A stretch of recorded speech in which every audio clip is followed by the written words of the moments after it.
a quorum. We have two bills on the agenda today. First, we have the governor's supplemental budget bill, which we will have the agency come up and walk through and then take testimony on that.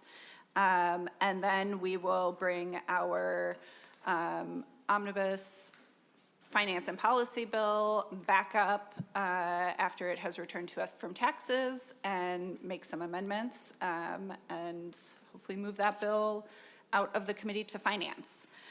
So first on our agenda today is Senate File 5060, the governor's supplemental budget proposal.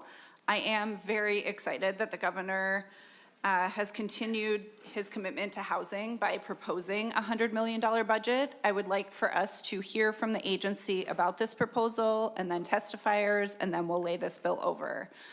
We have difficult decisions to make about the budget this year, but I am glad for the opportunity to have this discussion about the ongoing needs for significant and meaningful funding for housing. So I will invite the agency staff to come up and walk us through the budget proposal. We have now Deputy Commissioner. Congratulations on your promotion. Thank you, Chair Port.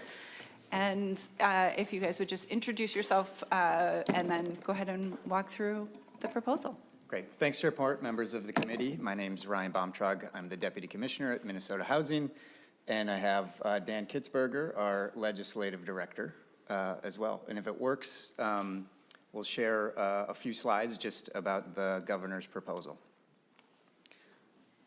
So just over about a month ago, the governor released his supplemental budget for fiscal years 26 and 27. So we appreciate you taking the time to hear the bill today. Across the governor's recommendations, housing is one of the largest areas that the governor chose to invest in for this session, making a point that housing and more housing is needed across the state to meet the needs and challenges that we are facing in every corner of the state. The governor's budget recommendations really are in three separate programs, really intended to address the state's housing affordability challenges as well as stability issues being faced by renters and also supportive housing providers. So with the $100 million, it is spread across three key programs, again, targeting what we need for more homeowners, what we need to help renters, and what we need for permanent supportive housing to stabilize properties. So I'll take just a few seconds or minutes probably to walk through each of them, starting with the Family Homelessness Prevention and Assistance Program. This program has been around, was enacted by the legislature just 2 years after the Minnesota Twins won their last World Series. So it's been around, and that's also a sad comment for the Minnesota Twins. But this program is tried and true. It's delivered through counties and amazing community action agencies who use scarce resources to target them to individuals who need it the most. It provides financial support and financial assistance to keep people in their homes, with the assistance going directly to landlords to help the housing providers and landlords pay their bills as well. In 2025, just over 14,000 households were assisted, and the amount per household was just about $3,600. And the outcomes for this program are superb. We track that after receiving assistance from FHPAP, homeowners stay in their home for at least 2 years after receiving that assistance. So it is a small amount of resources to stabilize a household so that they can remain in their home and help housing providers pay their bills. The $33 million is a good amount. The base funding for the program is $10.7 million moving forward. So what we hear and what you'll probably hear later today from numerous testifiers is that this program is significantly oversubscribed each month. And what counties and partners are able to do and serve in the community is not enough, and too many people's phone calls go unanswered to getting the assistance that they need. A little bit about the timing for these resources. So as I mentioned, things get exhausted very quickly, especially on the homelessness prevention side. Sometimes within a few days of each month or within a week of each month as providers are working in the community. We would utilize some language in the bill to amend existing contracts with existing providers so that the resources could get into community soon to help families as soon as we possibly can. So we have these long-standing relationships with these partners. We recently entered into 2-year grant contracts with them, and with some of the additional language in the bill, we would work to, after this $34 million is passed, we would work to get those contracts amended and hopefully executed sometime around the new fiscal year as soon as the funds would be available to the agency so that the communities would have access to the resource and be able to help families as soon as possible. What we did in 2023 with the $50 million, for those that were around back then, is the bill was signed in March, and we had all administrators under contract with new resources by June 1st. So we have a demonstrated track record of the legislature acting and us working with existing grantees to get the dollars into community fast.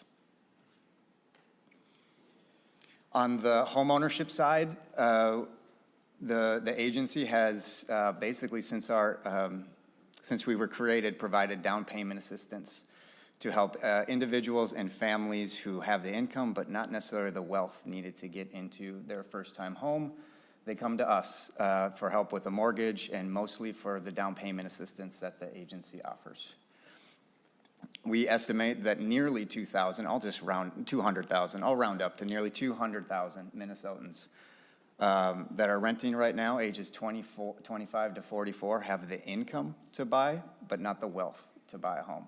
And obviously there are challenges, not just with wealth, but with the supply challenges that this committee's talked about. But what we can do is bring a mortgage and a down payment assistance to get more people into homeownership opportunities now. We hear all across the state that down payment is one of the largest barriers to getting into homeownership. And we have an existing lender network of financial institutions all across the state. So in every district, in every part of the state, people who are looking to get into home ownership, they're working with their realtors and they're working with their often local banks to help access the agency's down payment assistance. Usually individuals don't even know that they're accessing a down payment assistance or a mortgage through us. They just need help with down payment assistance, and we are the largest source of down payment assistance in the state.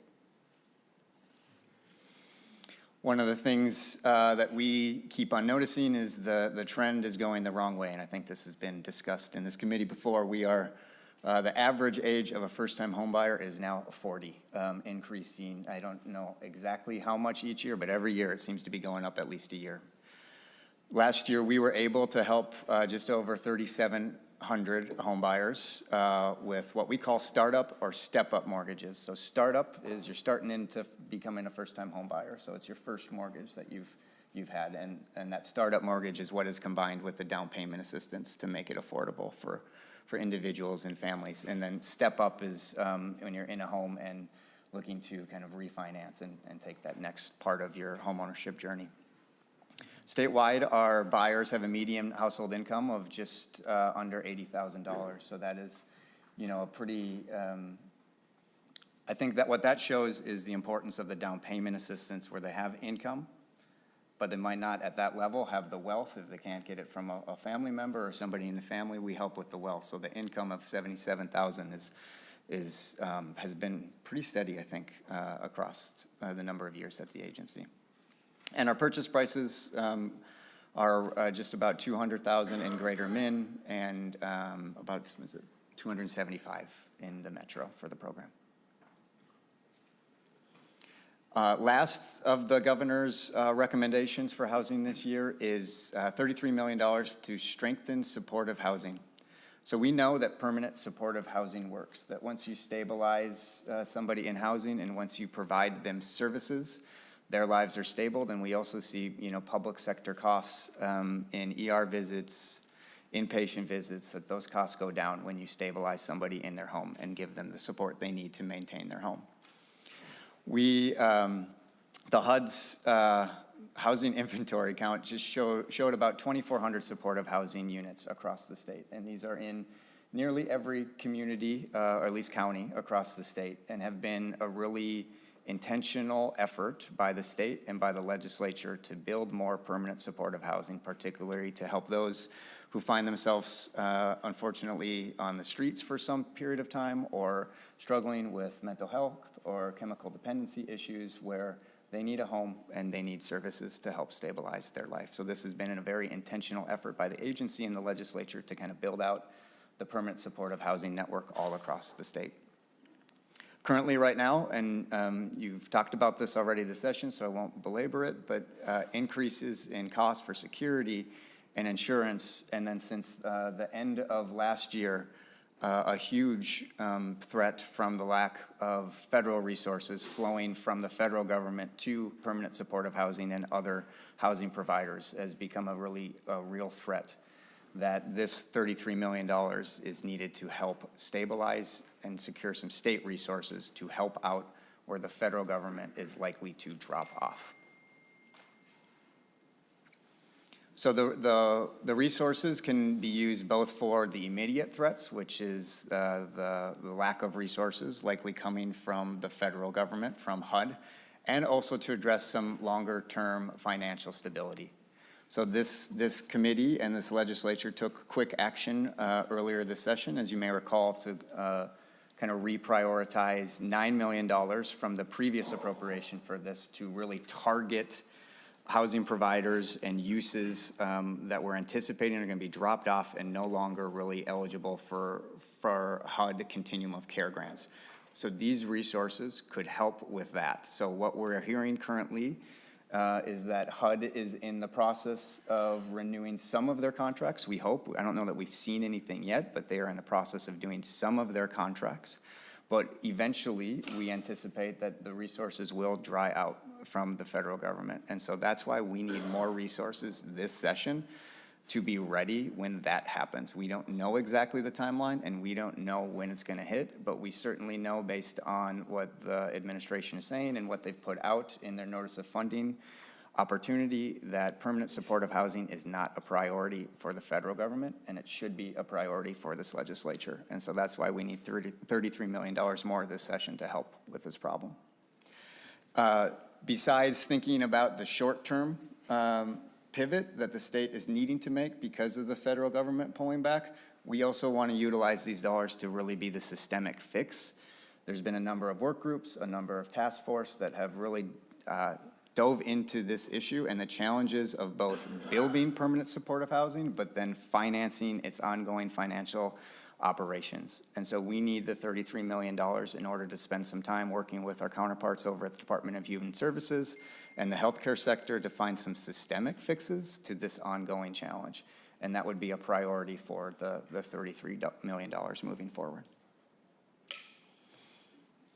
So with that, thank you for the time. This is a great bill. I urge it to be passed, but also understand, Chair Port, that we're in a different spot with the budget right now, but certainly as things go on from today and through the rest of the session, committed to working with you and members of the committee to get more for housing, and that's a big goal that I think we all can agree upon for the 2026 legislative session. So thanks for the time.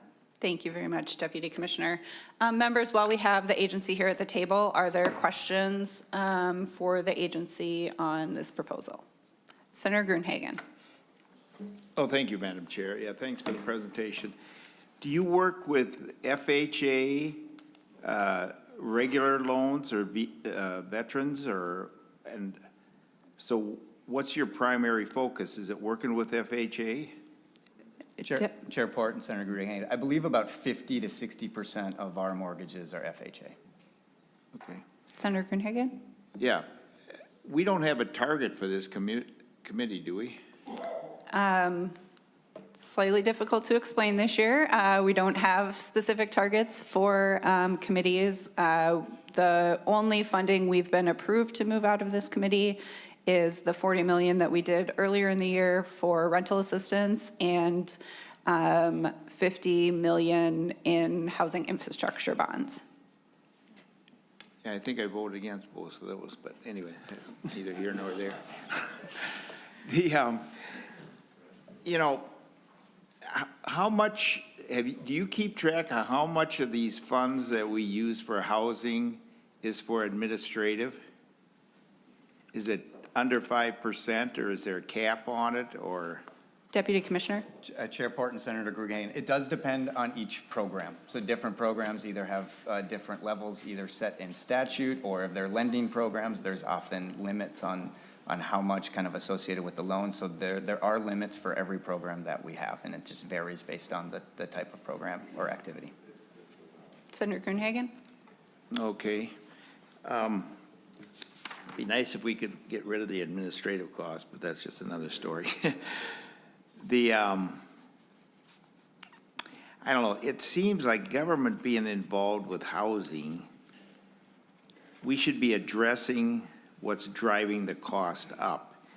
And yet, it seems we build less houses, we pile mandates on as far as how the house is built, way more than what needs to. And as I shared before, you know, when you look at the 5 or 7 states around us, we're somewhere between 260,000 more than to build the same house than other states. So it would be nice to address some of that. I know in South Dakota, it's almost $200,000 cheaper to build the same house as is in Minnesota. So, I mean, I know funding is important and helping people get the loan that they need to buy the house. I can understand that. But to me, we're dealing with the Band-Aid rather than the infection. The infection is, like we passed last session, all types of Green New Deal scam on the building of houses.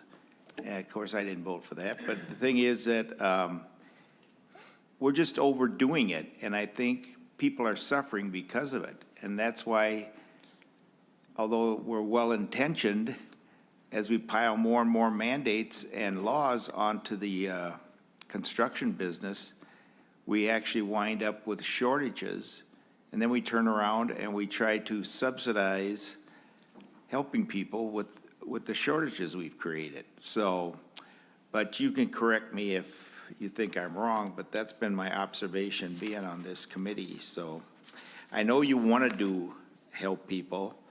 I just think sometimes we're treating symptoms rather than the real infection, which is reducing the cost of actual construction to be more comparable. I think, and I don't have it in front of me, but the national average is like, I know in Minnesota to build the average residential house was like $560,000. The national average for the same house is $441,000, if I remember right. So I mean, we're talking $100,000 cheaper. In Minnesota, I know we got cold winters, but it does seem we overdo it and drive up the cost, and then we turn around and try to subsidize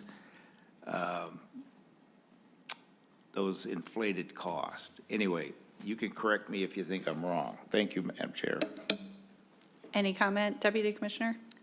Chair Port and Senator Grugain, what I'd say is there's certainly opportunities to address the market challenges. I think the governor's budget proposal says while that gets worked out by the legislature, we need $100 million to help right now. And so the governor is recommending, you know, something to help homeowners where we can give out loans and help people get into their homes. And if they sell their homes, we get that money back to help another homeowner.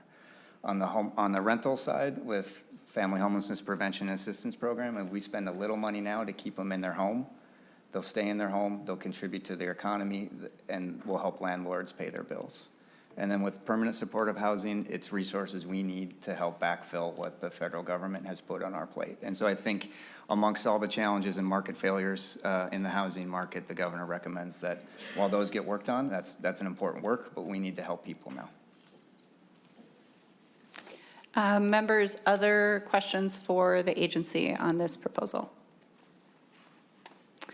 You know, many thanks to you, to the whole team at MHFA. I think your reference to the twins was pretty apt. Housing does, advocates and the agency do an awful lot with a little amount of money. And I think we wish both in housing and the twins, maybe we could spend a little bit more. But this is really a proposal that highlights the needs. And I think we know that as a whole, the state has not pulled its weight in investing in housing at the level that's needed. And I just really appreciate your partnership in continuing to advocate for the needs of Minnesotans. So thank you very much. Thanks, Chair Port. Thanks, members of the committee. We will move to testifiers on this. I'll call you up 3 at a time, and if folks can keep it to 2 minutes or less, that would be great. So up first, I have Courtney Schaaf, Ann Smedick, and Kristen Davis.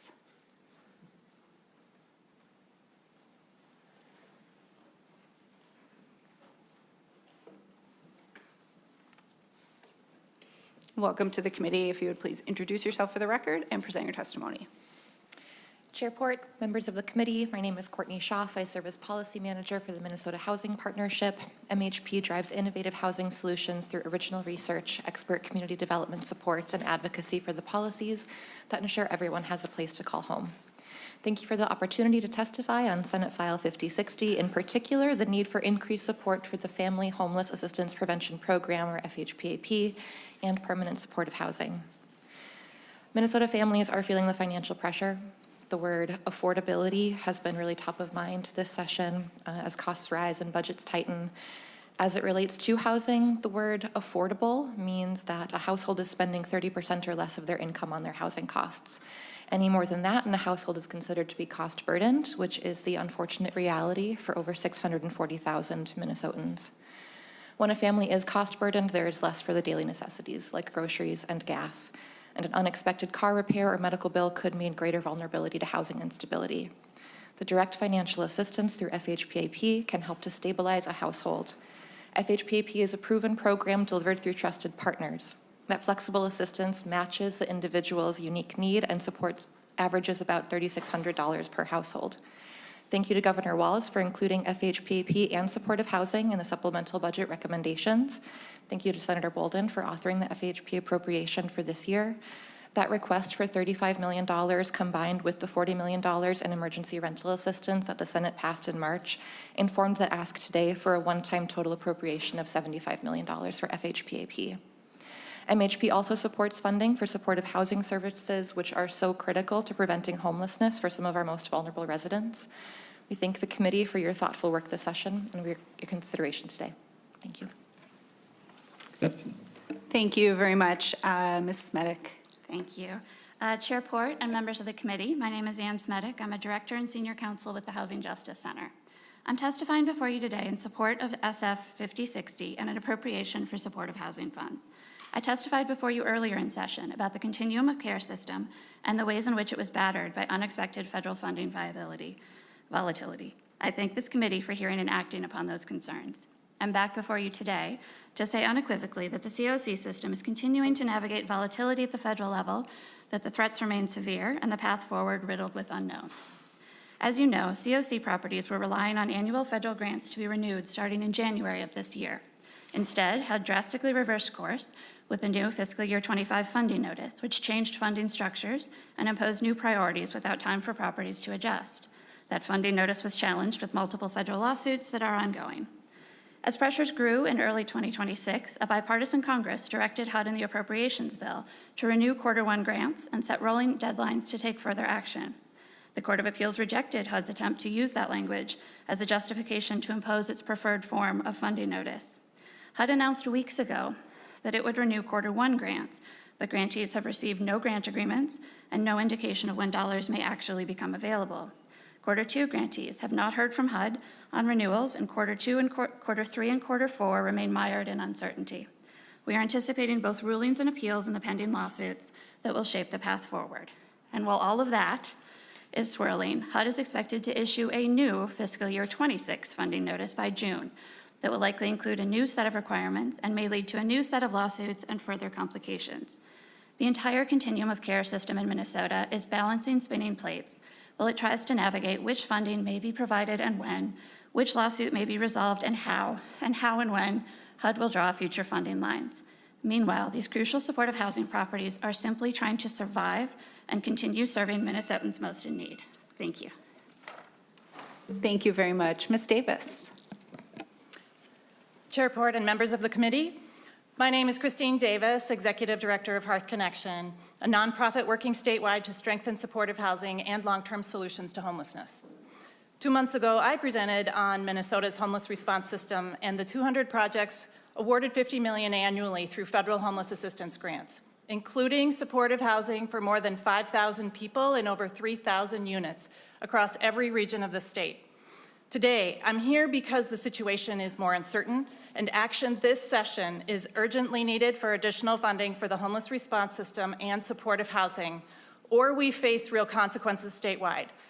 We are grateful for recent bipartisan action to direct $9 million in unspent state funds as emergency support that, if administered according to intent, will help stabilize the system for now through October. After that, providers will be forced to reduce or close programs. Those most harmed will be people with the highest needs, verified disabilities, longest histories of homelessness, older adults, youth, and families with children who will lose stable housing just as winter approaches, with no legislative remedy available for months. Without supportive housing, many will return to homelessness. Demand for public assistance and emergency shelter will spike. Emergency and institutional health care use will grow and costs will rise. Consequences ripple. Properties built with significant bipartisan public and private investment will destabilize. Emergency response and compliance systems erode. Our ability to track results and ensure accountability diminish. We must not undermine 2 decades of proven multi-sector solutions and allow harm to people, public systems, and community health across Minnesota. I urge you to support additional funding for supportive housing in Senate File 5060 to prevent that harm. Thank you. Thank you very much for your testimony. The next 3 testifiers will be Babette Jamison Varner, Maggie Oates, and Michael Dahl.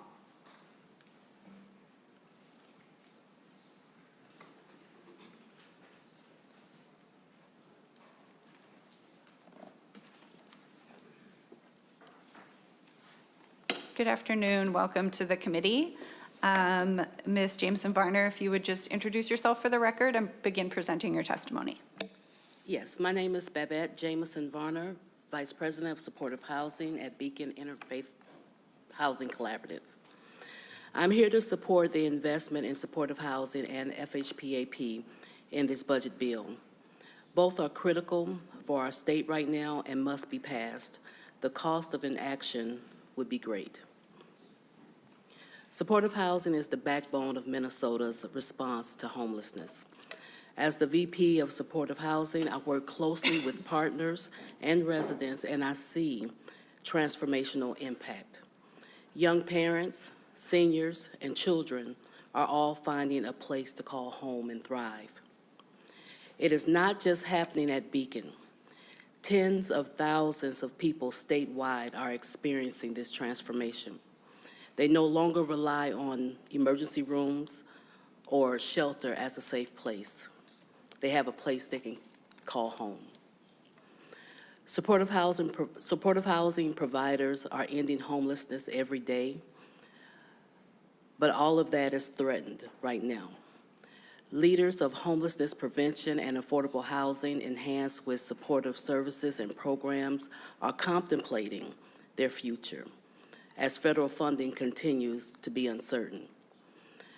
Minnesota has a fragile but effective homeless response system, and we need our state leaders to act right now in this session. If we don't sustain the gain now, the cost to our counties and emergency response systems will far exceed the dollar amount discussed today.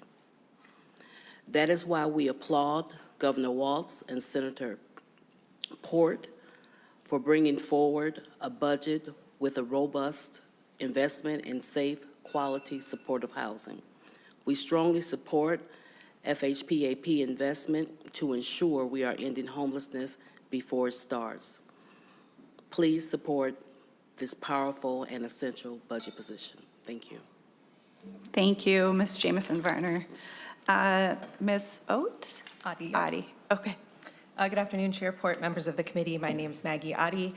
I am the Community Development Projects Manager with Hope Community in Minneapolis. I'm here today to express Hope's strong support for Senate File 5060, particularly assistance provided to renters through FHPAP. Hope's part of the Housing Stability Coalition, and we're a nonprofit owner that has provided affordable homes in the Phillips community for nearly 50 years. We own and manage 237 quality affordable units that are home to over 700 individuals and family. We support rental assistance because we found it to be the most effective way to keep people housed. Even in affordable housing, residents often struggle to make ends meet. Nearly half of Minnesota renters are cost burdened, and 1 in 8 spend at least half their income on housing, the highest rate in a decade. By providing rental assistance, we can help avoid evictions, prevent homelessness, and support stability for residents and communities. Rental assistance also helps us ensure properties have sufficient funds to operate. That means maintenance needs are addressed in a timely manner, bills are paid, people have quality homes, and neighborhoods have quality buildings. It also helps ensure the ongoing viability of properties the state has previously invested in, alongside ongoing implementation and resourcing of Minnesota Housing's preservation framework to stabilize affordable housing. Please invest in FHPAP to support our low-income renters and communities, and thank you so much for your time. Thank you very much. Mr. Dahl, before you begin, I will also call Mr. Rideau-Crenshaw to the table. Mr. Dahl, go ahead whenever you're ready. Good afternoon. My name is Michael Dahl, and I'm the Public Policy Director with Homeline, a statewide tenant advocacy organization. Thank you, Chairport and members of the committee, for giving me the chance to testify. I want to urge this committee to include $1 million appropriation for the Community Building Grants Program in its Omnibus Appropriations bill, or however you're going to get the money, I'm sorry. Should these funds become available, Homeline would apply for the funding to sustain and strengthen Minnesota's statewide tenant hotline. Since 1992, Homeline has been a trusted resource for renters navigating Minnesota's housing system. Over that time, we have helped more than 365,000 Minnesota households, providing free and accessible legal information at critical moments when people are at risk of losing their housing or face unsafe conditions. They are facing eviction notices they don't understand. They lose the heat in the middle of winter. A landlord has changed the locks. A lease was never provided or changed. A notice was posted that gives them days, not weeks, to figure out where a family will go. For many renters, our hotline is the first and only place they turn. This service is used every day in communities across the state. Without it, thousands of renters would be left to navigate Minnesota's housing laws alone, often under intense time pressures and consequences that can follow them for years.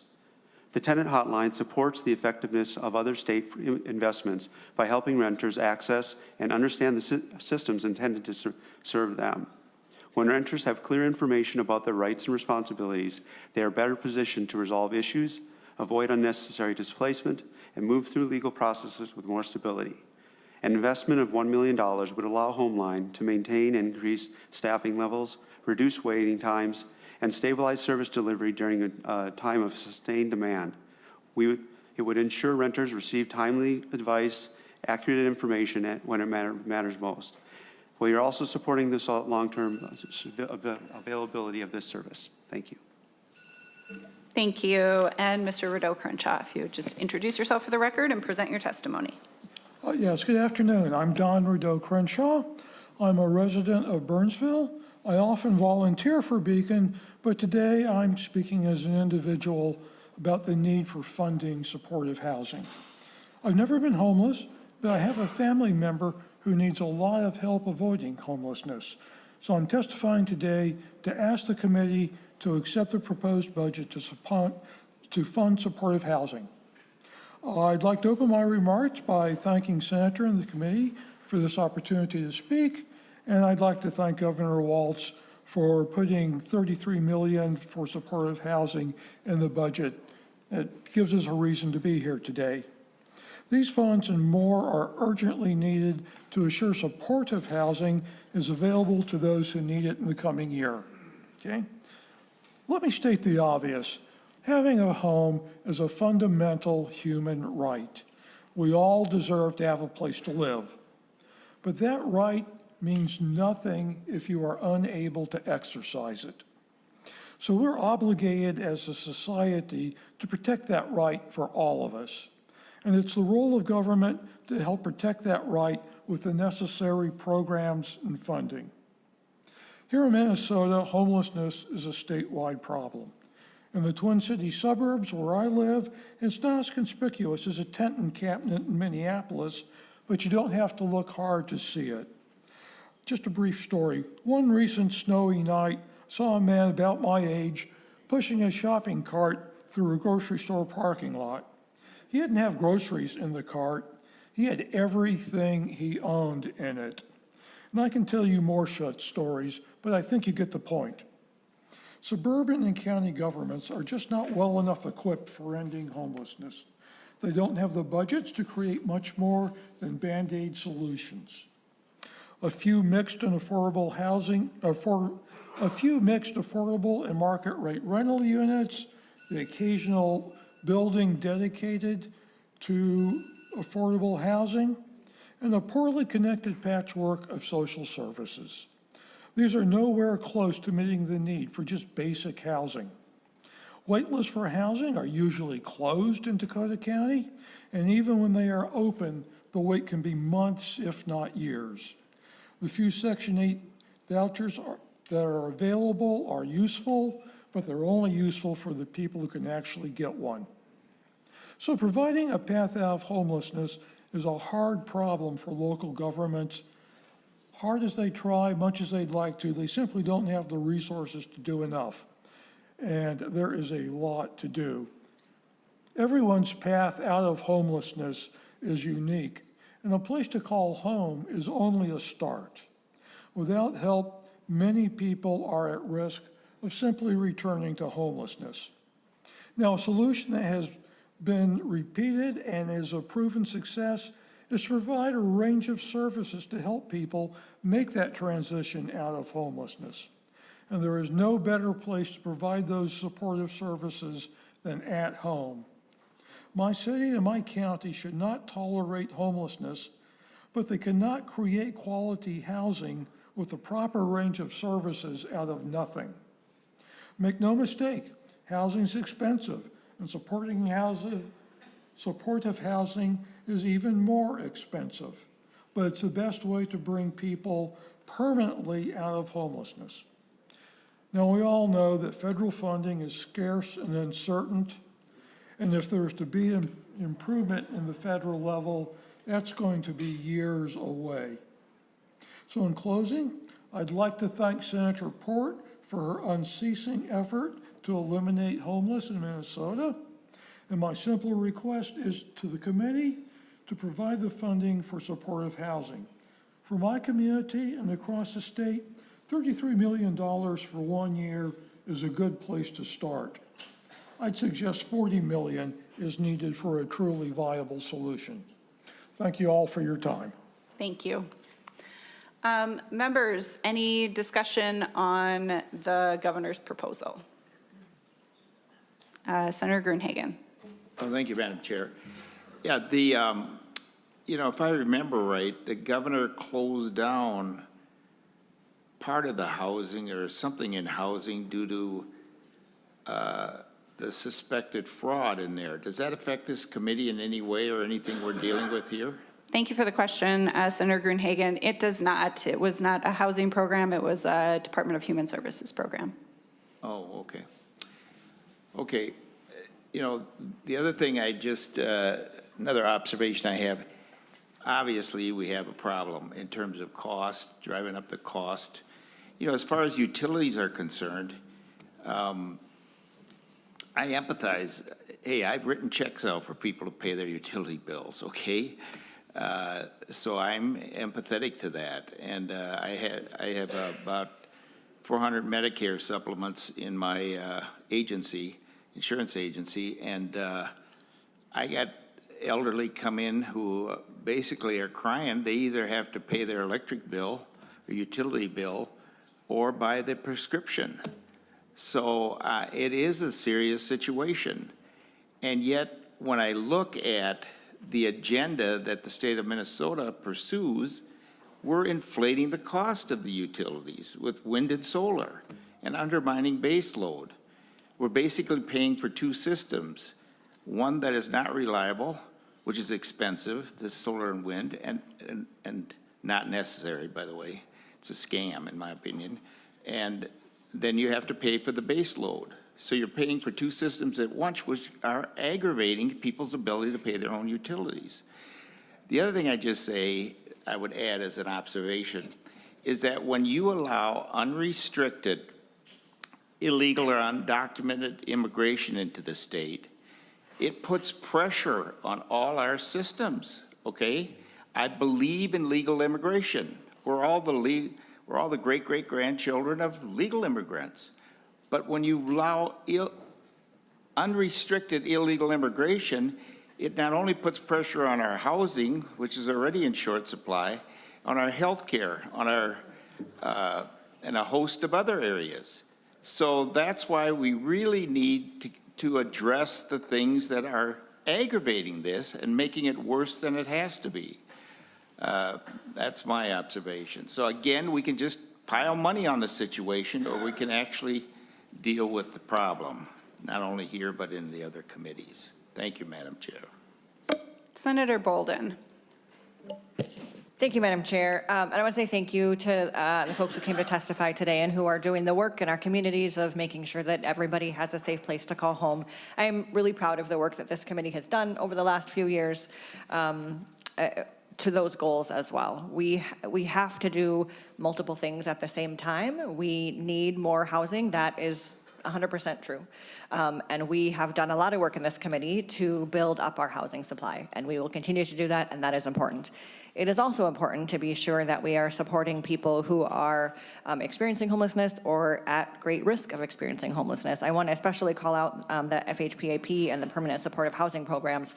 One reason I appreciate working in this housing space is that the solutions to these problems are not a mystery. Like, we know how to solve these problems, and the programs that we have are excellent. They're proven, they have results. We can look to see the outcomes. We know that helping a family with a minor car repair is a way to help them not become homeless. And it is not only the right thing to do, but far more cost effective to do, to be sure that they stay stably housed. And so the programs that we have are the ways that we are looking out for Minnesotans, that we help each other. That is what we do in Minnesota. And so we know the things to do, and we need to keep doing all of them. The last thing I just will say is, as we look at sort of drivers of people's challenges right now, people are feeling squeezed in many, many ways. As they are losing their health insurance coverage and high cost of health care, high cost of child care, groceries skyrocketing, tariffs are not helping that. Now, as people are going to the gas pump because of the war, numbers are rising. And so people are feeling squeezed, and family budgets are being challenged in many, many ways. And so as I look at, how do we ultimately solve those problems? There's a whole host of other things we should be doing, and we need to be supporting people to be sure that they have that safe place to call home. So grateful for the work of this committee, and we'll continue to do that. So thank you. Thank you, members. I will say this is the hardest part of being the chair of a committee, when you know that there are needed, thoughtful, helpful, effective programs, and we don't have the money to say yes.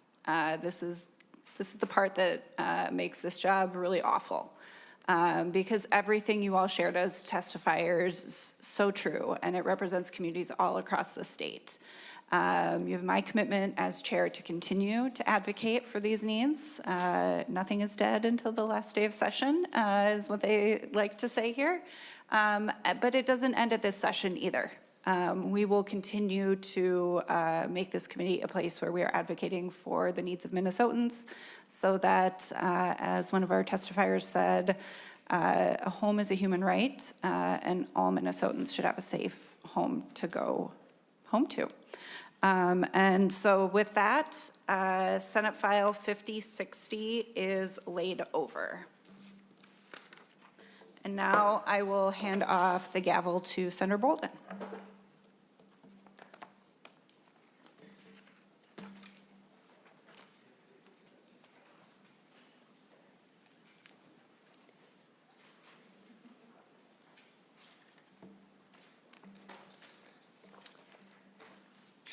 right, the next item on our agenda is Senate File 203, which is the vehicle for our Omnibus Housing Finance and Policy Bill. So Senator Port, when you are ready and getting settled there, you may begin. Thank you, Chair Bolden. Members, in front of us, we have Senate File 203, which will serve as our Omnibus Housing Finance and Policy vehicle. Most of the amendments we'll consider today include language that has been heard by this committee this biennium, and I look forward to moving these items to the Finance Committee and then to the floor as a standalone package. I'd like to start with the A1 Authors Amendment, which includes the items that passed out of this committee recently, the remaining elements of the agency's policy bill that was sent back to us from taxes, plus $50 million in HIBs. Perhaps Mr. Olson would like to walk us through the spreadsheet that's in your packets and the change item. Mr. Olson. Madam Chair, members, in your packet, you should have a brief 3-page spreadsheet, top left corner, 2026 Housing Finance, 2026 Chair's Recommendations, Senate File 203 A1DE Amendment. As Chair Port mentioned, there on page 3, you'll see one change item to the general fund on line 67.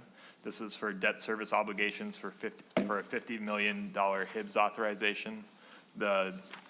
Based off projections from Minnesota Housing and MMB, the debt service would be $1 million in FY29, which is the end of our current budget horizon. But I would note in fiscal year 2030, the debt service would increase to $2.8 million and $4 million per year, beginning in FY 2031 and each year thereafter. That is the one general fund change item within this A1DE amendment. Thank you. Senator Port.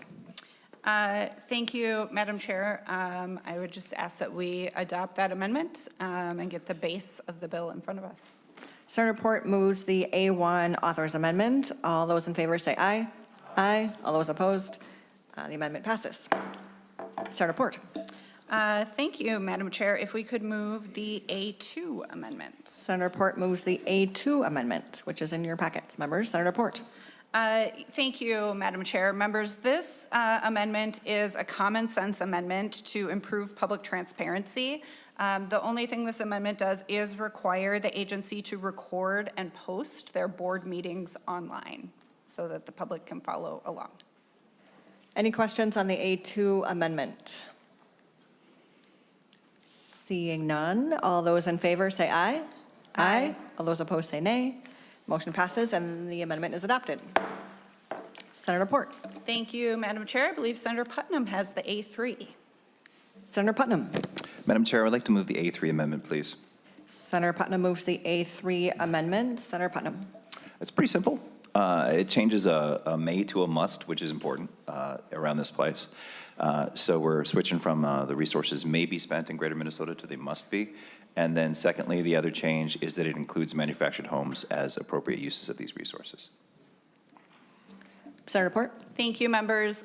You'll remember this language from Senator Hochschild presenting his bill to us. This includes the policy language, but not any of the appropriation language to clarify that workforce housing projects are eligible for the Greater Minnesota Housing Infrastructure Grant Program, and I encourage a yes vote. Any questions or discussion on the A3 Amendment? All right, seeing none, all those in favor of the A3 say aye. Aye. All those opposed say nay. Motion passes and the A3 is adopted. Senator Port. Thank you, Madam Chair. I'd like to bring the A8 in front of us. Senator Port moves the A8 Amendment. Senator Port. Thank you, Madam Chair. This amendment improves agency transparency and accountability. It includes language from Senator Draheim's 2434. It also includes new required details in the agency operating cost report to give the legislature a better line of sight into the agency's costs that are specifically driven by state legislative programs and appropriations.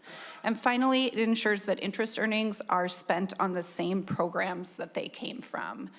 I encourage a yes vote, and I wonder if Senator Draheim has anything he'd like to add about his portion of this amendment. Senator Draheim. I guess I'm up. Thank you.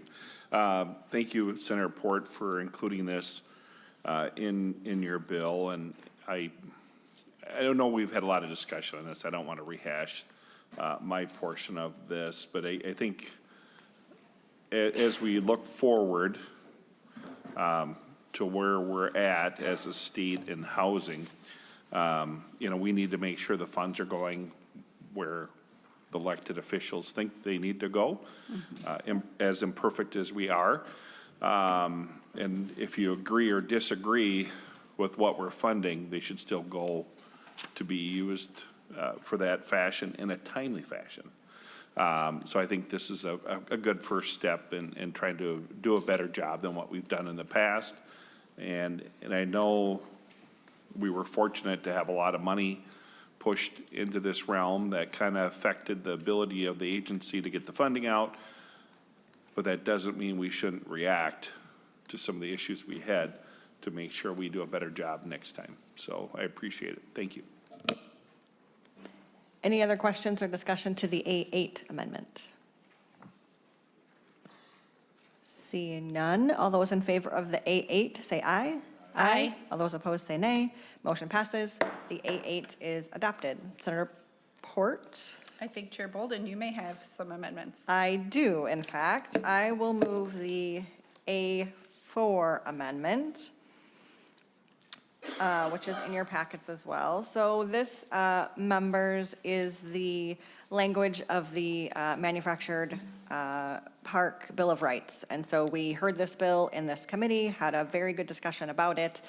This bill then went to the Judiciary Committee. We had a good discussion there.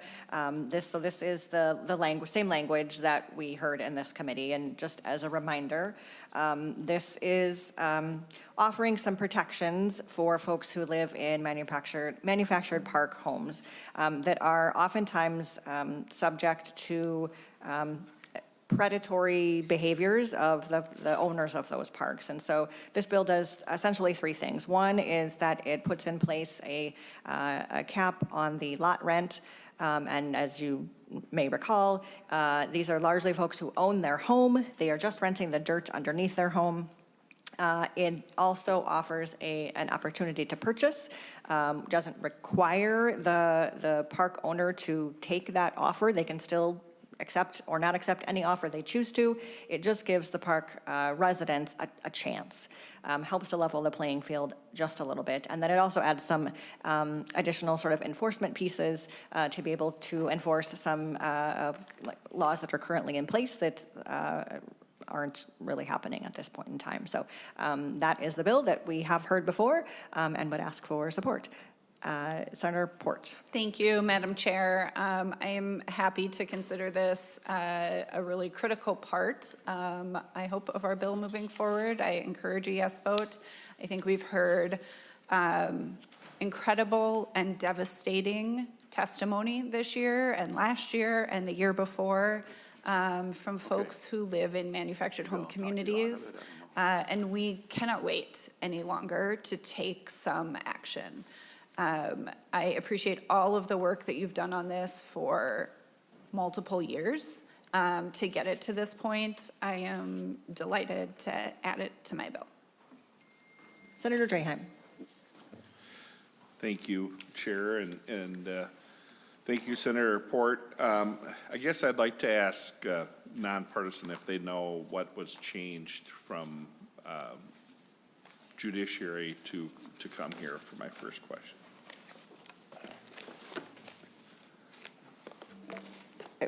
We'll turn to staff.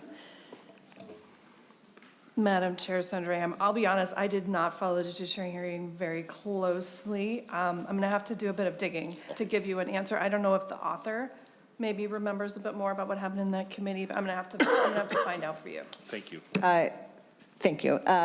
Yes, I can tell you we had a good discussion in judiciary, but did not change the language in judiciary. Thank you. Follow up? Senator Draheim. Thank you. We've had this bill for a couple years and one variation or another. And I had some people pull me out of the floor. I don't know if they're here. Thank you for doing that. and we had a great discussion on how important this topic is. But I still don't think it's ready. And I agree 100%, we need to do more to protect, these homes and these parks. But I think this is a little bit too far. Myself, randomly picking a percentage, when we look at everything in the last 4 years that have gone up in regards to housing, raising rents in 1 year to make up for the last 3-4 years. I just think we need more work on it, and I have a problem with that part of the bill. So I'm going to oppose this amendment. I appreciate the effort. I appreciate the people that live in these parks that are being taken advantage of by bad people, I guess we'll just call them. But not every owner is a bad person. And one of the topics we talked about was their lot rent costing what I think is too much. And yet the roads still aren't repaired. And, and that goes back to what we've done in the past for housing infrastructure bonds and dedicating some of that for parks to have that infrastructure put in. And I don't believe that is included in this bill. We don't have any HIBs earmarked for housing infrastructure bond, infrastructure for parks like we've done in the past. So I think there are other things we can do to try to keep that lower. So, if we had a kind of a give and take where they take advantage of updating some stuff and then they will agree not to raise over X, I would support that kind of concept, but I can't the way this is drafted. So thank you. I appreciate that, and I'm happy to continue talking with you about this. A couple of things I would say. One is I want to correct myself. I was reminded we did take a small technical amendment in Judiciary Public Safety. It was technical. It was changing a notification to add certified mail. I can get you the exact language, but it wasn't substantive.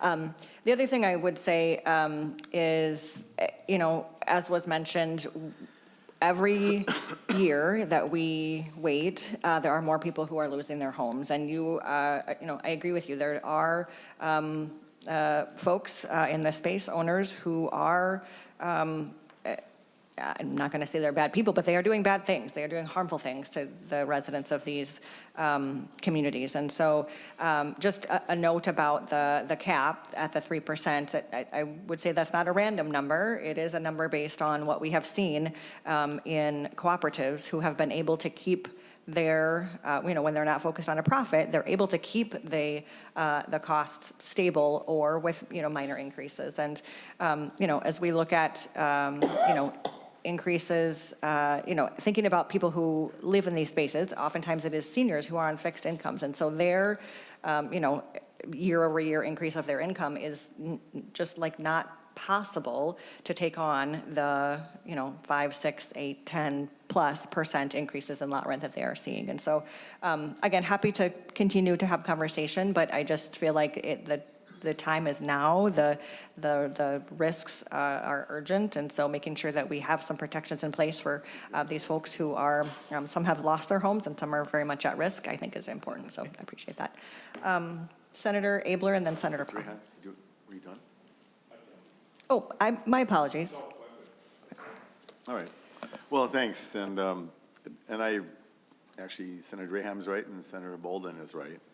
I just have just acquired, I guess a newfound appreciation for the challenges faced by the residents. And I appreciate the realities of the owners, particularly the owners like the one who showed up last time. And we had just a very good dialogue, Aaron and somebody. She was really thoughtful, and I have an amendment later, and you'll see some of the effects of that conversation on the amendment I'm going to bring. Just the thought going forward, as much as we wish this could happen, the other body is in a different place, and not everybody in this industry, in this room, supports this project. I know you're surprised to hear that. But it'd be nice to get some of it done and try to make at least the beginning of some changes, just to encourage the author. And, you know, eventually if you put CPI instead of 3, then that just has a coherency to it. I'm not amending anything. It's your bill. But it would be just really bad if nothing at all happened. And even though there's great divisions in both bodies, that a lot of this just makes sense. And it's just really simple protections for people who need notice and fair treatment. So anyway, I wish you well on that. So, and I support the amendment. Thank you. Senator Pa. Thank you, Chair Bolden. I also want to speak in support of this bill, and I want to thank you, Senator Bolden, for bringing this amendment forward. I know how hard you've been working with all the stakeholders and residents and homeowners who are impacted by this. And so this has been a lot of work that has been put into this bill. It has addressed many of the issues that we have heard in this committee. The testimony after testimony of people coming out to talk about all the things that they are facing, and this bill is going to address those things. And so we cannot wait on that. I agree with Senator Bolden that we can't continue to wait. People are looking for us to put in protections, and we're going to do that this year. So I want to just say that I absolutely support including this piece of the policy, the A4, Senator Bolden's policy into the omnibus bill. And I thank Senator Port for all the work that she's done on the omnibus bill as well, that also protects all Minnesotans. Thank you. Thank you. I'm going to go to Senator Gruenhagen and then come back to this side of the table. Oh, thank you, Madam Chair. Yeah, my initial thought is, as far as the rent increase too, I generally don't like that. But I did have the two ladies call me out of the Senate floor and talk to me, and I had empathy with them as far as they see a doubling of their, if I remember right, a doubling of their rent as far as locating their manufactured house. The other thing that seems that they mentioned that, and I don't know how to deal with that, is that these private equity firms are coming in and paying twice what it's actually worth. So because they're doing that, they're paying twice what it's worth, and then they're turning around and exponentially raising the rental of it. So I was wondering if Senator Draheim could address that. How do we, and maybe excess more availability of the manufactured houses and more parks would probably maybe solve the problem. But how do we get these private equity firms, if I remember right, how they explained it, to come in, pay twice what the park is worth, and then because they're paying twice, they have pressure to raise the rent to people on fixed incomes in the park exponentially, which then creates even more problems.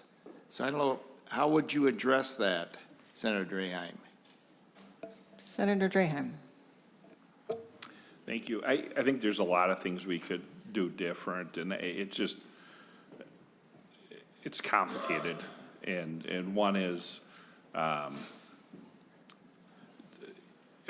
one of the barriers for people in parks is moving their unit. They're kind of stuck. And, I've often thought maybe that's the angle we should go. Is we do have a fund, they pay $1.25 a month or whatever it is. I thought it was $15 a year per pad, to move if the park closes. And, maybe we need to expand that to give them more options. And then the pushback would be, what options? There's not a lot of pads open in a park that I think most people would want to relocate to. So it's a very, very complicated problem, and I don't think there's an easy answer. But we also have to protect property rights, in my opinion. And there are other options if, like the first right of refusal. What we discussed in the hallway just for a short time before we had to go vote was you can come into an agreement before they sell to say, on any commercial property or even any house, I can come to you and say, I would like the first option if you decide to sell on any piece of property. And normally there's compensation paid between the buyer and the seller, or the first right of refusal. And then you record it on the deed. So there are other mechanisms you could use, but then it comes back to the financing. You know, the park that we talked about, I think it was in Hastings, it was 33 million, 32.7 or something like that. That's a lot of money. And I've done some big deals, but I've never done a deal that big. And to finance most of those, you need 20%.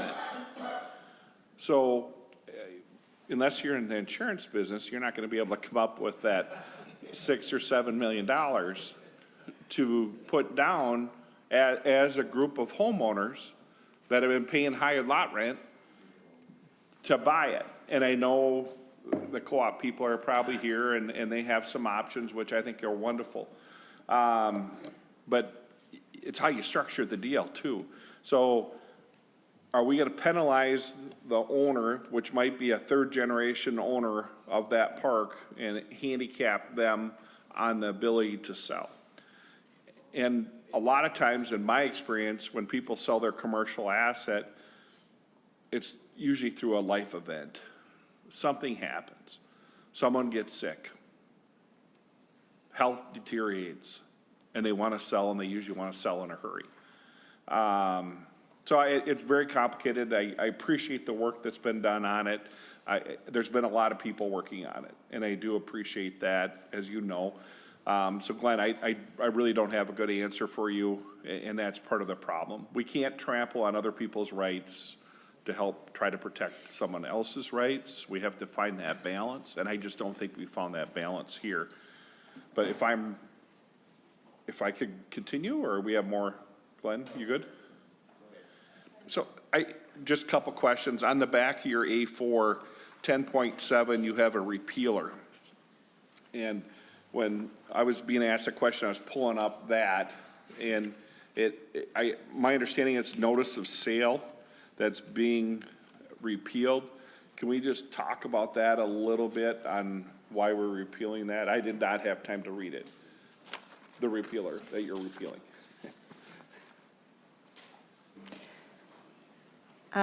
Yes, thank you, Senator Draheim. Give me just one moment. So it's 327C.096 members, and it says notice of sale. Oh, they have to list it for sale. So they have to go through that provision of notice. So this, and happy to chat here and happy to chat more offline with you if this doesn't provide you enough information. But this, there was some work done previously around that sort of notice of sale opportunity. The challenge with that is residents were not involved in those negotiations. And so there sort of was an agreement made that didn't include people who are directly impacted by that decision. And so, and I will say it is not working.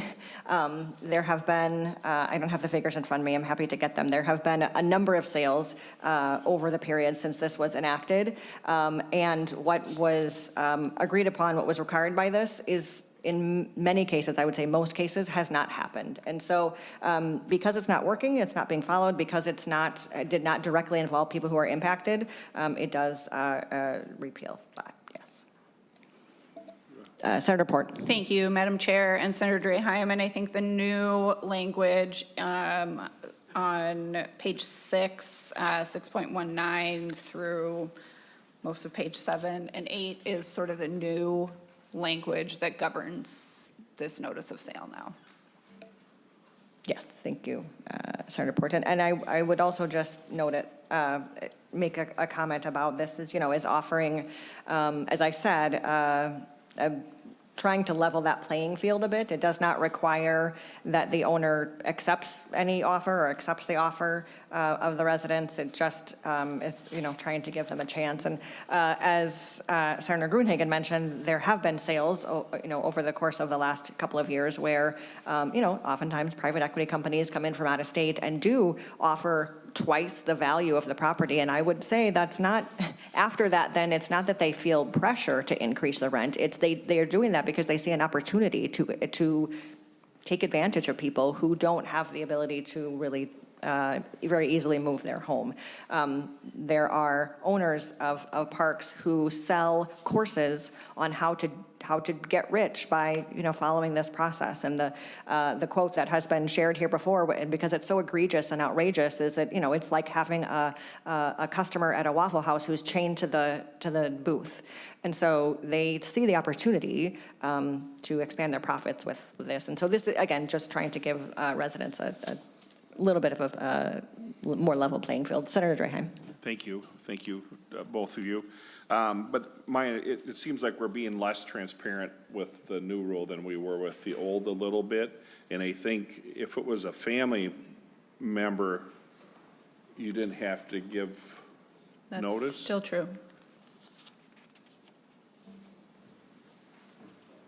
I guess. Senator Port. Yeah, from 5.2 to 5.23, it lists the people who are exceptions from that. And if I Senator Draheim. Thank you, Senator Port, Senator Bolden. So the last thing I have is just a question on 3.15 through 3.18.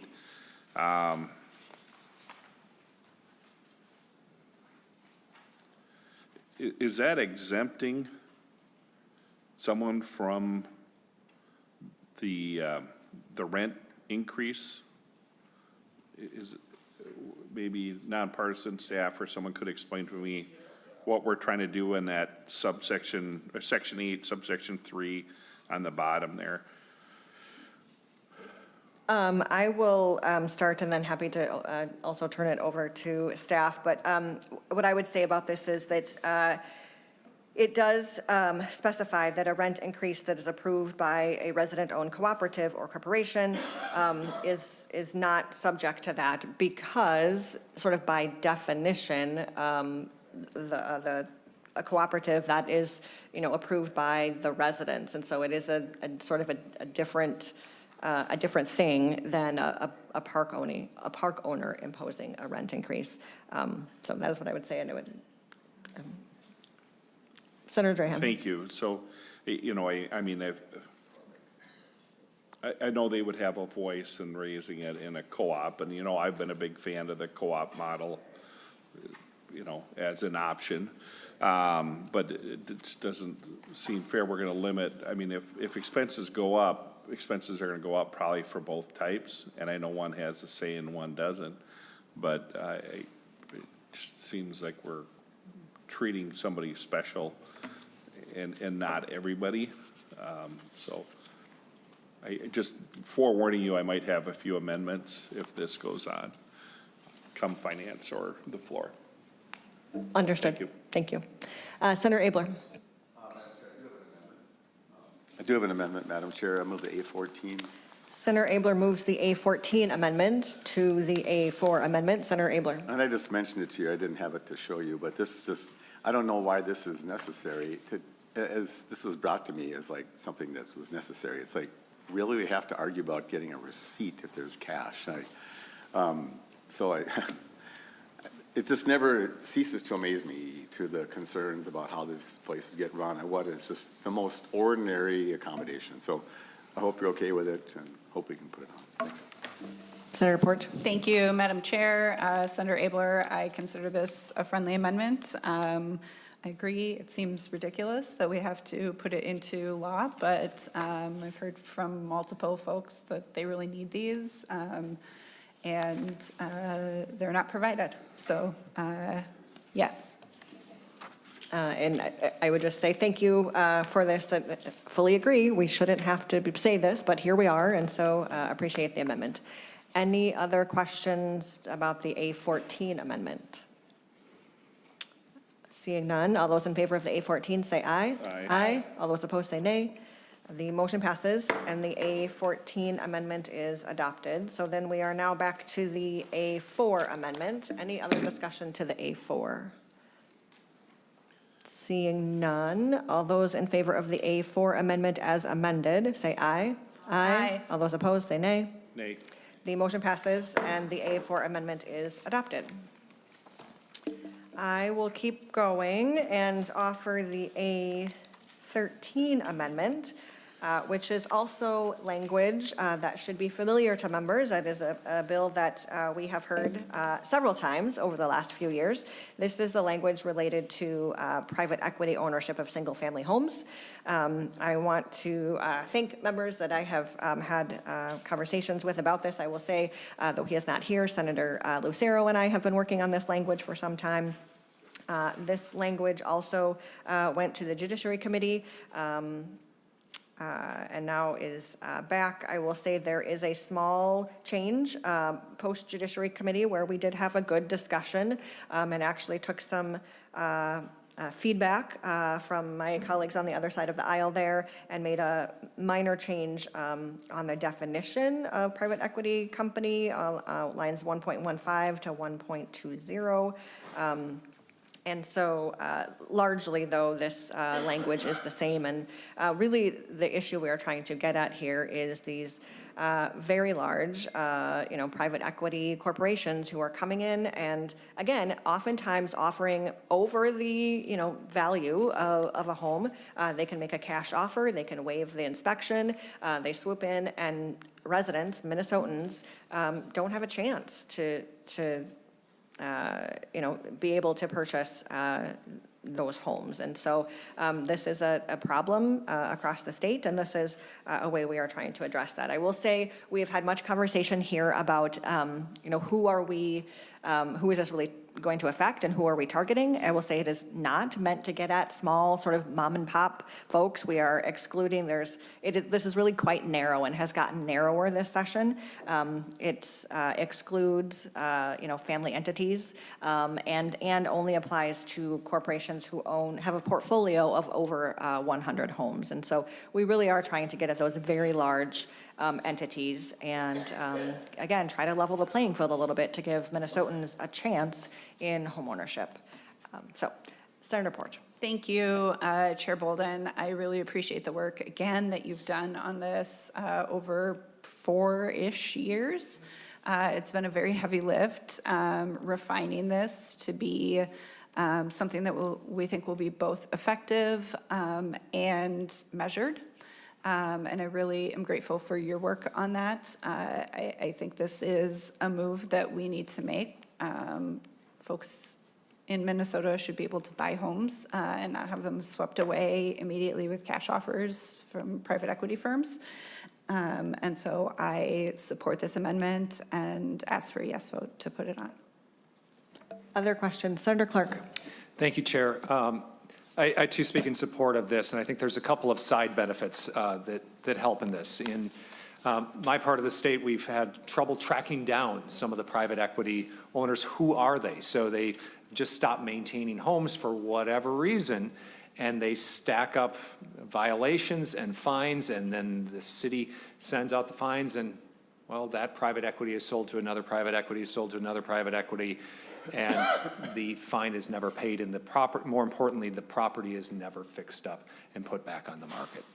And two, this is really going to help some of our smaller landlord companies be able to be in the game. So the mom and pops are going to be able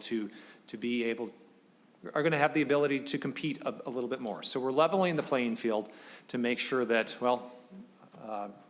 local owners can stay local versus heading off to wherever else they might be. Thank you. So thank you for this amendment. It helps all Minnesotans. Senator Pa. Thank you, Chair. I also want to speak in favor of the A13 amendment. As we have talked in this committee many times about how regular people who are looking for a home can be outbidded by private equity corporations because they've got the cash. They've got the cash to do cash offers, closing in a few days to a week. And how can regular people who are looking to buy their home compete with that? It is almost impossible. As we can see that private equity firms have been buying properties across the United States, and because they do not invest in the community, they really do not upkeep with the properties either. There's been concern after concern that has come up, and I really believe that this bill is going to address a lot of the concerns we've heard in this committee, so I full-heartedly support this bill. Thank you. Any other questions or discussion? Members, Senator Draheim. Thank you. My main concern with this is the definition of private equity company. And I apologize for having to step out.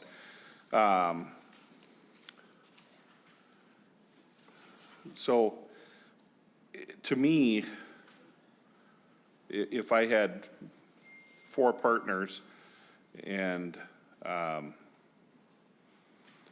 by this definition, I would fill into this. There's no cap minimum, right? So I don't. Senator Draheim, there is a cap. It only affects entities that have a portfolio of over 100 homes. 100 homes. Okay. Thank you. I'm good then. Other questions or discussion?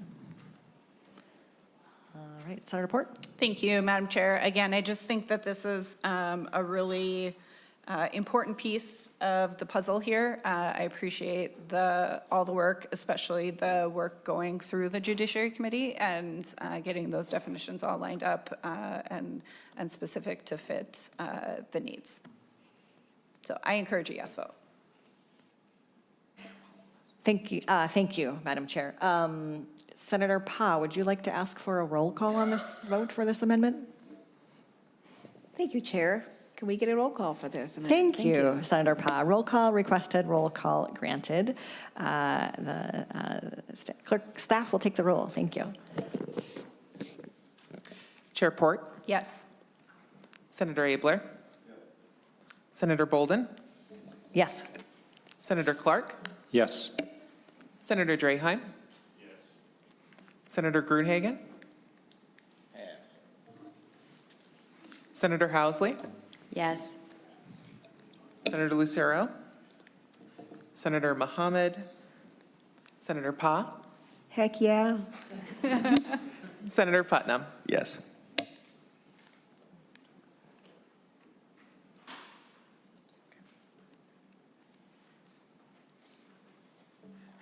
Senator Mohammed. We are, Aye.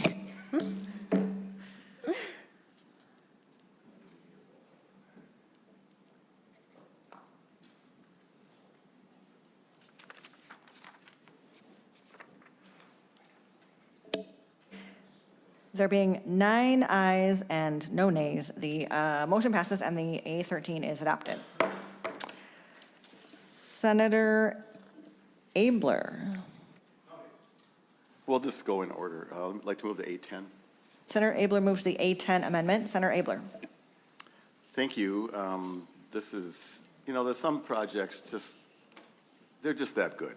Some of the rock songs of the 70s, Riding the Storm Out, and, where is that now on the radio? You just want to hear it again. And so this is the amendment we've adopted on the floor.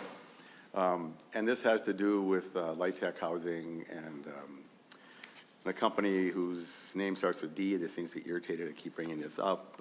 I'm irritated that they keep jacking my neighbors. Last year, I think it was, they thought this was going to pass, and so they raised their rent 2.5%. When it didn't, they went to 8%. And that just, some people ascribe to the Gordon Gekko way of living, which, anyway, I don't think greed is good. But, so this simply, the addition that this brings, that there's already AMI, area median income, which goes here, which has nothing to do with the seniors and the low-income people living there. But this just adds CPI as an alternate way.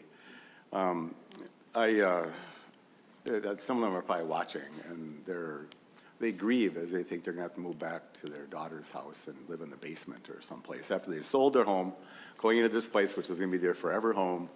And as a federal thing, and as us, like, oh, we're gonna help you get affordable housing, and it's now $1,800 a month from when they started at $1,000, and they make like $2,200 a month, and they wonder how they're going to eat or do anything. So anyway, I would appreciate your support, and maybe this is the year. So thank you very much, Madam Chair. Senator Port. Thank you, Madam Chair.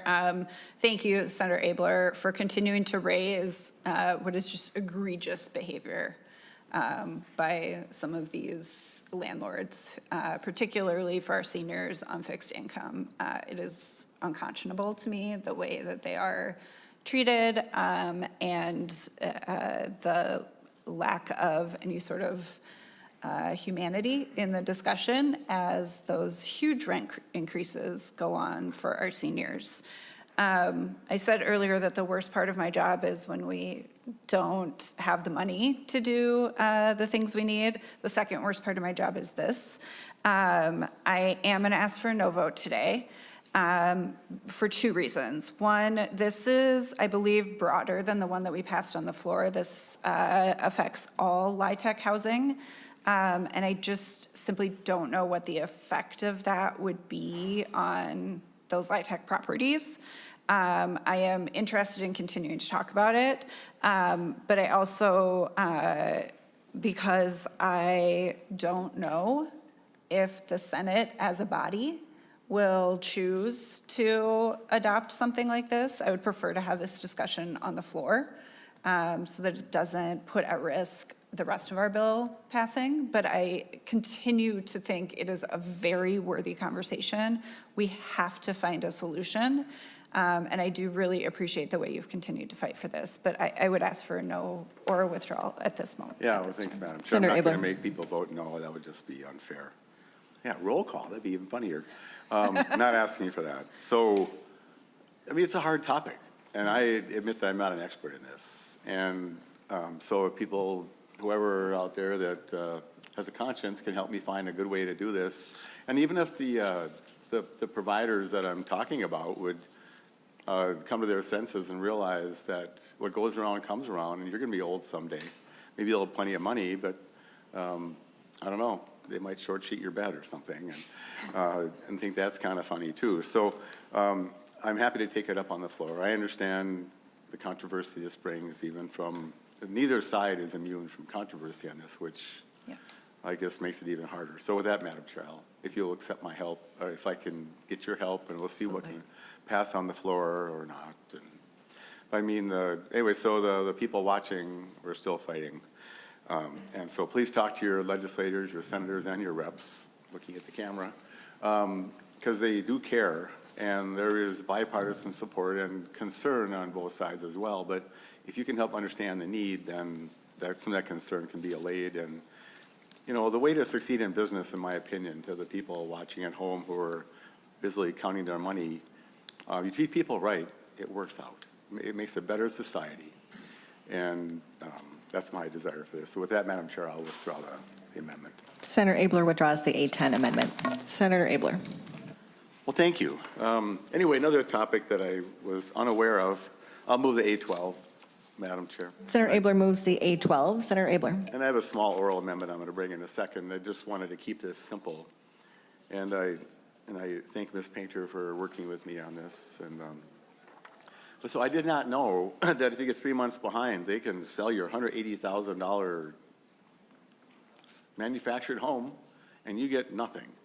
And I appreciate the woman I sat with, Erin, thank you for that. And I hope you see when this all gets done that I don't imagine you're going to say this is an amazing amendment, but I hope you see the thoughtfulness that I put in because of the commentary, particularly from you, as a sensible,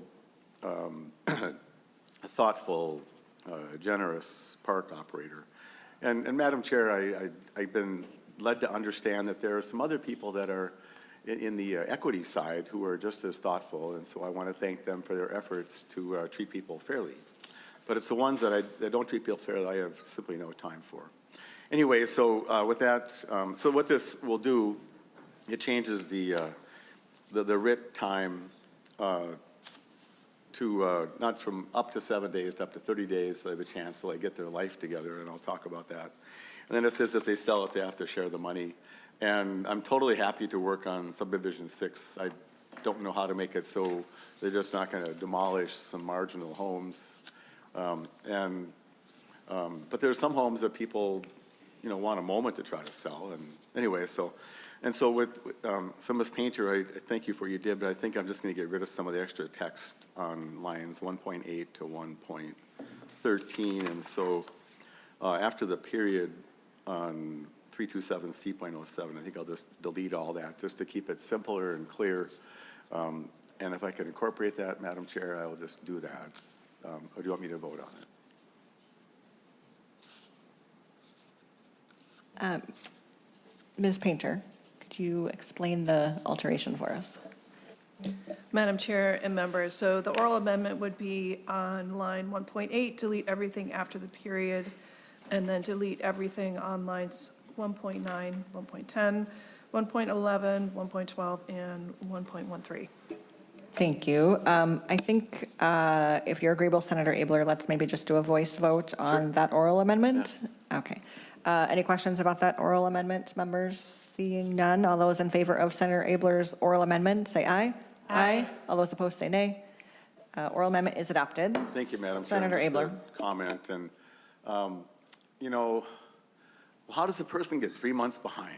Well, maybe their mom got sick, maybe their dog got sick, maybe their job was interrupted, maybe they were afraid to go out in January, maybe they didn't have food, maybe their neighbor didn't have food. All kinds of things happen to get people into these circumstances. And I think 90 days is a nice amount of time to get your life squared away, but at least you get to take a breath. And this would give up to 30 days. And so somebody besides the owner or the person has to agree, yeah, let's give you 2 weeks. Let's give you 30 days. Let's give you, you only get 7, sorry, your life is not okay. And so I think this is something that maybe we can do as this bill moves forward.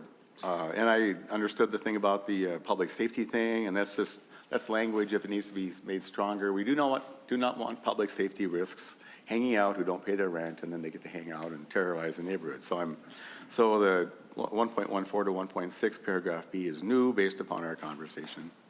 Very frankly, the changes to subdivision 3 are new based upon our conversation, making it only 30 days and just quite simple. And the other part just says, and then we also modified this, just the conditional writ that it's also up to 30 days. And I admit I don't understand all the details of that, but it seemed like sensible that the same person giving you 30 days can give you 30 days for whatever. And then at some points, subdivision 6, which is the getting to sell your home, now if you have 30 days, you have a shot at it maybe. At some point, there has to be a reasonability test, which I couldn't figure out. And if it's a 1948 home and there's, duct tape holding the window in, probably there's no point in trying to sell that. But if it's a 1990 home and it's got a lot of life in it and family opportunities, then maybe it makes sense. And so maybe perhaps the owner, I think the nice owner that I talked to would actually, let's talk about this. And so this just gives a venue for that. And so that's what I got, Madam Chair. And it would really be nice talking to the advocates who were concerned about this. Could you please look at this and see if there's somewhere to go with this way, to be the least bit humane to these nice people who just want to get their life back together after it has collapsed. So thank you, Madam Chair. That's my amendment. Senator Port. Thank you, Madam Chair. Again, thank you, Senator Abler. I think this is a critical piece.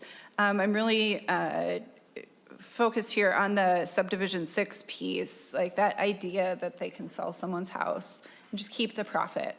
is exactly why we were able to pass $40 million in emergency rental assistance out of the Senate earlier this year.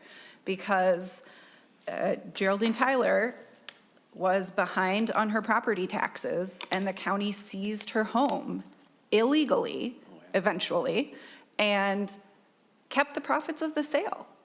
And she sued and went to the Supreme Court and got a unanimous decision that that is not right, that that is not legal. The fact that it likely does not cover manufactured homes, that settlement is crazy. We've already said you can't do this, this is wrong, but this is a different type of house. So, okay, you can do it to them. They're probably poor. They're probably not able to, fight you in court. We should absolutely fix this. It is egregious. I wonder if there's language around the Tyler settlement that pertains to that same reasonableness of like when you sell, when the county or owner is able to keep it or demolish it. Those would be the questions that I would have. And I do think on the first two parts, those feel pretty clearly directly in judiciary's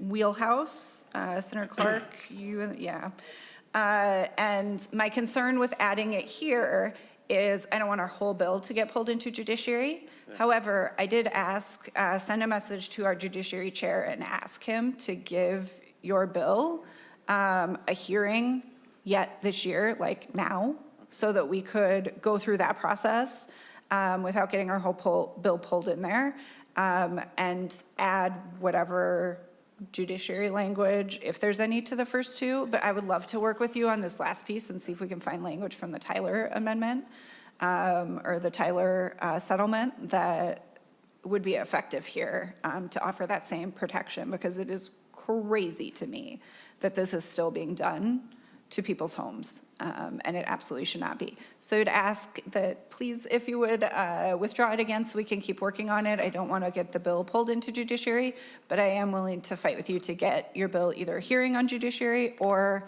to offer it on the floor with you, and we can have the discussion there. Well, Senator Abler. Thank you, Madam Chair. And some people compared, with all respect, the Judiciary Committee. Sometimes the root canal is more favorable, but I understand. I don't wish to wit that upon you. So we'll keep working, and I appreciate your commitment to that. And to the advocates and to the people who are opposed to this, there's got to be a way to be the right kind of landlord. Maybe you already are that. So let's help put this so then the people who are just the not right kind have to behave. Thank you. And with that, Madam Chair, I'll withdraw. Senator Abler withdraws the A12 amendment. Any other amendments or discussion, members? Seeing none, Senator Port. Thank you, Madam Chair. Thank you, members, for your work today, this session, and for these past 4 years during my time as housing chair.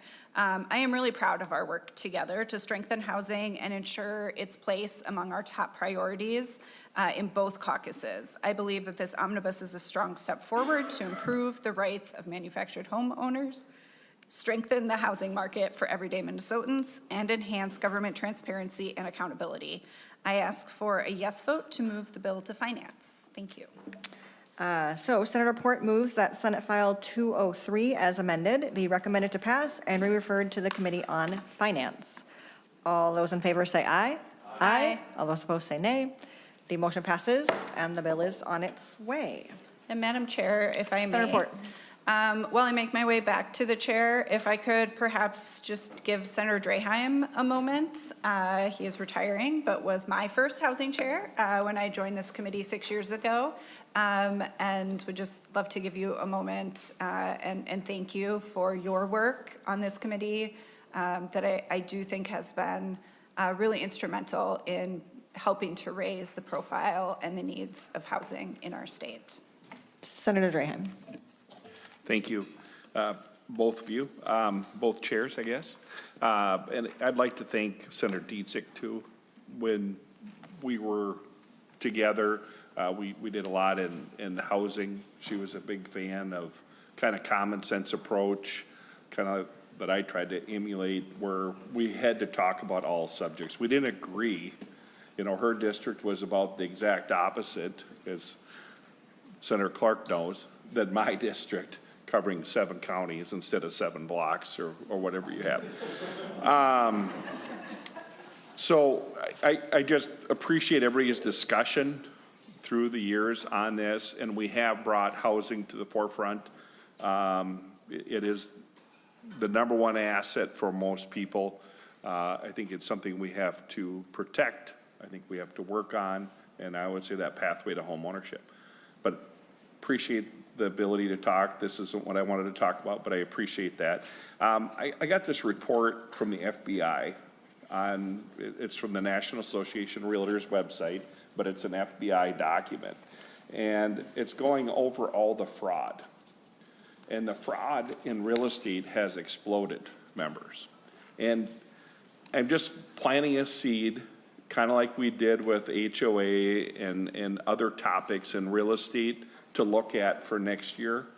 I truly believe that we have to do more and understand what's happening across the country.